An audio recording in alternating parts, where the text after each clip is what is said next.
Perkenalkan, nama saya Kalista Larska Sitanone. Kali ini saya akan menjelaskan tentang logam golongan 11. Nah, logam unsur untuk golongan 11 itu ada 3, Cu, Ag, dengan Au. Nah, karakteristik dari 3 logam itu yang pertama untuk konfigurasi elektron. Untuk Cu, Ar 3d10 4s1. Untuk Ag, Kr 4d10 5s1. Untuk Au, Xe 4f14 5d10 dengan 6s1. Nah, keelektronegatifannya untuk Cu 1,9 dan Ag juga 1,9, untuk Au 2,4. Nah, untuk ini jari-jari ionik untuk Cu 73 positif 2 dan 77 positif 1. Sedangkan untuk Ag 115/1 atau untuk Au 137/1. Energi ionisasi pertama atau kg per mol dalam satuannya untuk Cu 745,3, Ag 730,8 dan Au 889,9. Untuk titik lelehnya Cu 1083 dan Ag 961, Au 1064. Untuk titik didihnya Cu 2570, Ag 2155, Au 2808. Nah, untuk densitasnya Cu 8,95, Ag 10,49 dan Au 19,32. Nah, yang pertama tembaga. Nah, sejarah singkat untuk tembaga yaitu pada zamannya Yunani, tembaga disebut sebagai chalkos, sedangkan untuk zaman Roma dikenal sebagai aesciprium. Nah, sifat fisikanya dari tembaga itu yang pertama, berwarna kuning seperti emas, mudah ditempa dan dibentuk, konduktor panas dan listrik yang baik. Nah, massa jenisnya 8,96 gram per cm kubik dan kalor peleburannya 13,26 kg per mol. Kalor penguapannya 300,4 kg per mol dan kapasitas kalornya pada suhu 25 derajat Celcius itu sama dengan 24,440 kg per mol.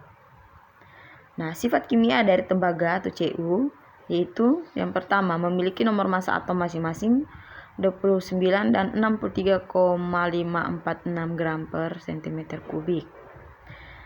Nah, biloxnya yaitu 2 dan 1 amfoter. Energi ionisasinya sama dengan 745,5 kg per mol dan 1957,9 kg per mol, 3555 kg per mol. Nah, unsur sini tembaga ini merupakan unsur yang tidak reaktif, tahan terhadap korosi, dapat bereaksi dengan uap belerang dan halogen. Nah, kelimpahannya di alam yaitu ada yang pertama kuprit, yang kedua malasit, yang ketiga azurit, yang keempat kalkopirit, yang kelima bornit, yang keenam biji tembaga berupa sulfida, oksida, dan karbonat. Nah, untuk ekstraksi tembaga dibagi menjadi 2 bagian, yaitu yang pertama pirometalurgi, di mana merupakan proses ekstraksi logam dengan menggunakan energi panas yang sumber panasnya bisa berasal dari energi kimia, bahan bakar, energi listrik, dan energi terselubung atau tersembunyi. Yang kedua yaitu hidrometalurgi, di mana proses ekstraksi logam berharga dengan menggunakan reagen kimia encer dan pada suhu lebih kurang dari 100 derajat Celcius. Nah, untuk kelimpahannya, untuk tembaga 2 dalam larutan encer berwarna biru, untuk persamaan reaksinya CuCl42- aquos ditambah 6H2O liquid menghasilkan CuH2O6. CuH2O6 kali 2 plus aquos ditambah 4Cl aquos. Nah, logam Cu diserang oleh asam-asam pekat, misalnya HCl pekat mendidih, dan menghasilkan larutan tak berwarna dan gas hidrogen, membentuk ion kompleks tak berwarna dikloroprat. Dan persamaan reaksinya yaitu Cu solid ditambah H3O plus aquos menghasilkan Cu plus aquos ditambah H2 gas ditambah 2H2O liquid. Nah, selanjutnya Cu aquos ditambah 2Cl min aquos menghasilkan CuCl2 min aquos. Jika dituangkan ke dalam air suling bebas udara, akan membentuk endapan putih tembaga 1 klorida. Dengan persamaan reaksinya, CuCl2 min aquos menghasilkan CuCl solid ditambah Cl min aquos. Diklorokuprat 1 dalam kimia organik digunakan untuk mengubah benzena di anzonium klorida menjadi klorobenzena.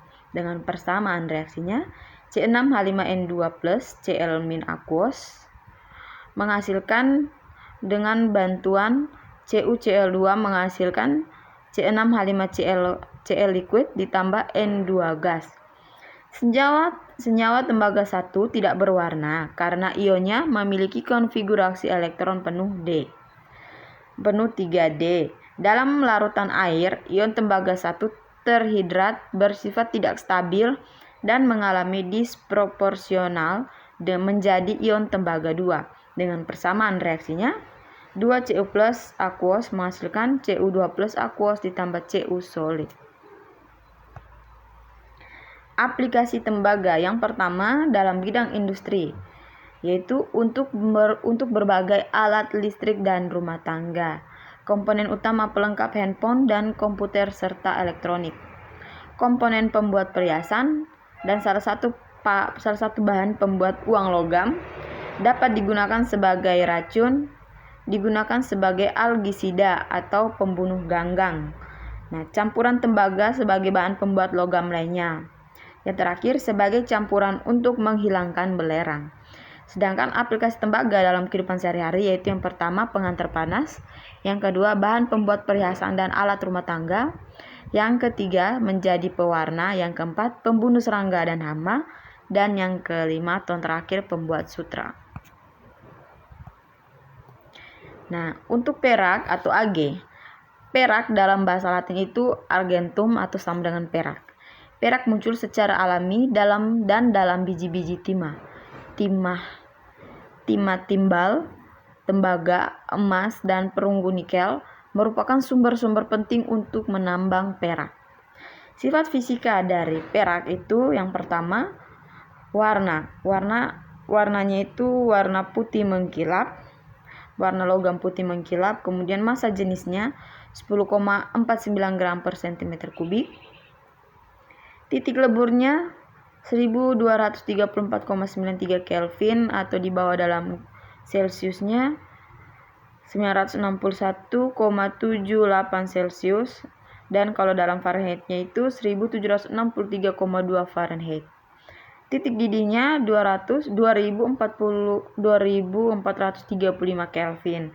Dalam Celsius itu 2162 Celsius dan dalam Kelvin 3924 Fahrenheit. Kalor peleburannya yaitu sebesar 11,28 kJ per mol dan kalor penguapannya yaitu 258 kJ per mol dan kapasitas kalornya 25,350 Joule per mol kali Kelvin.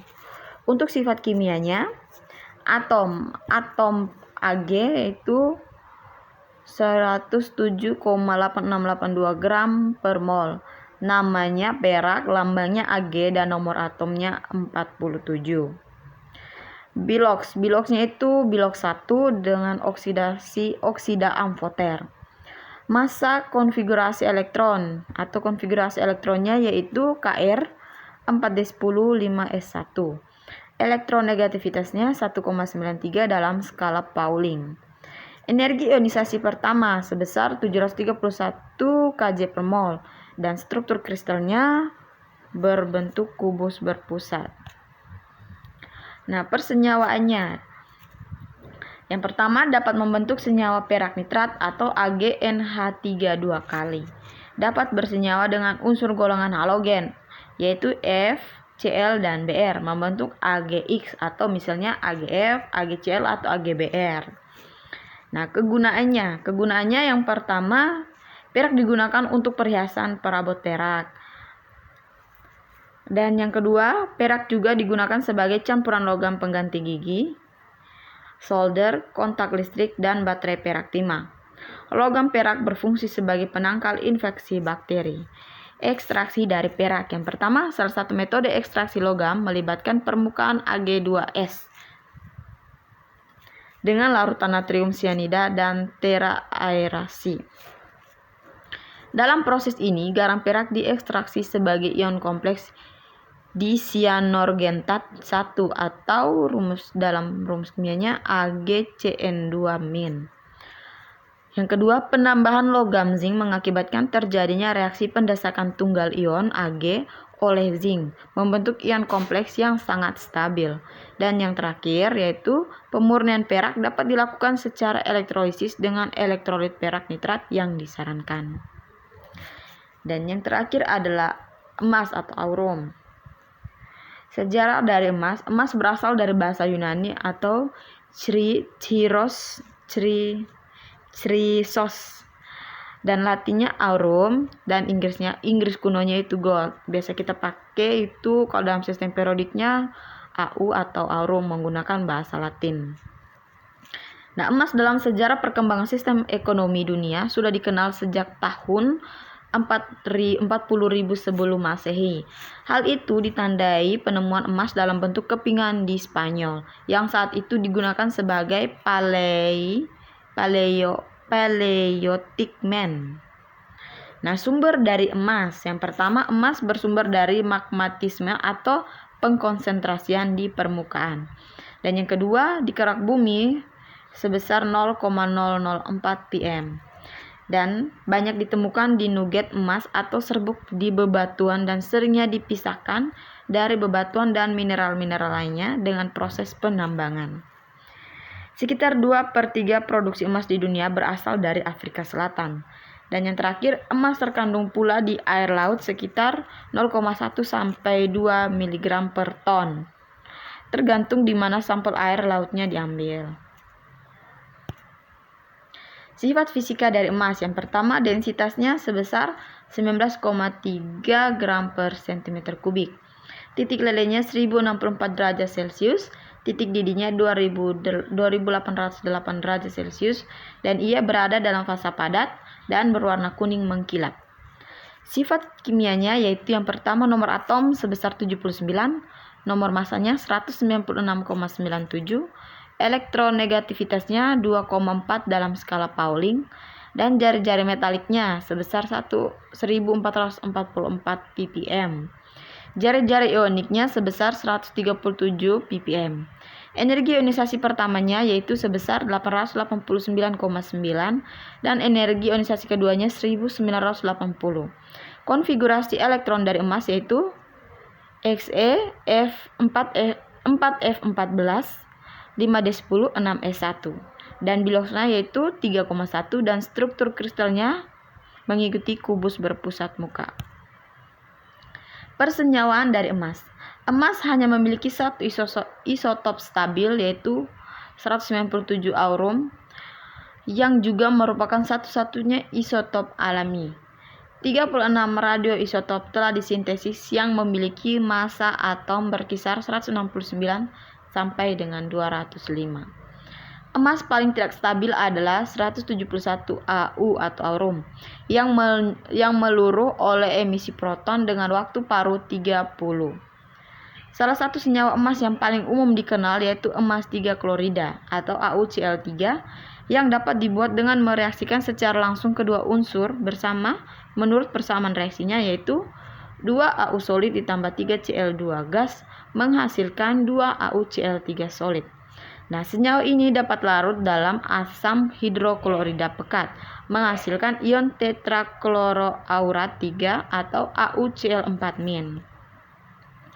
Pengolahan biji emas. Yang pertama, pengolahan dalam amalgamasi. Yang pertamanya itu proses penyelaputan partikel emas oleh air raksa dan membentuk amalgam atau AuHG. Yang kedua merupakan proses kimia fisika. Apabila amalgam dipanaskan, maka akan terurai menjadi elemen-elemen yaitu air raksa dan bulion emas. Yang kedua, pengolahan yang kedua itu sianidasi. Nah, yang pertama, sianidasi merupakan ekstraksi emas dan perak dari mineralnya adalah dilakukan melalui proses pembentukan senyawa kompleksnya. Yang kedua, ekstraksi emas dari bijinya adalah dengan menggunakan ion sianida karena prosesnya berlangsung secara spontan. Dengan persamaan reaksinya, 4AUS atau 4AU solid ditambah 8CN aquos ditambah 2H2O menghasilkan 4AuCN2 kali min aquos ditambah 4OH aquos. Emas murni diperoleh dari elektrolisis larutan ion AuCN2-. Dengan persamaan reaksinya, AuCN2 aquos ditambah elektron menghasilkan Au solid ditambah 2CN aquos. Nah, kegunaan dari Au atau emas yang pertama sebagai media penukaran monoter. Yang kedua perhiasan, yang ketiga elektronik, dan yang terakhir adalah obat-obatan.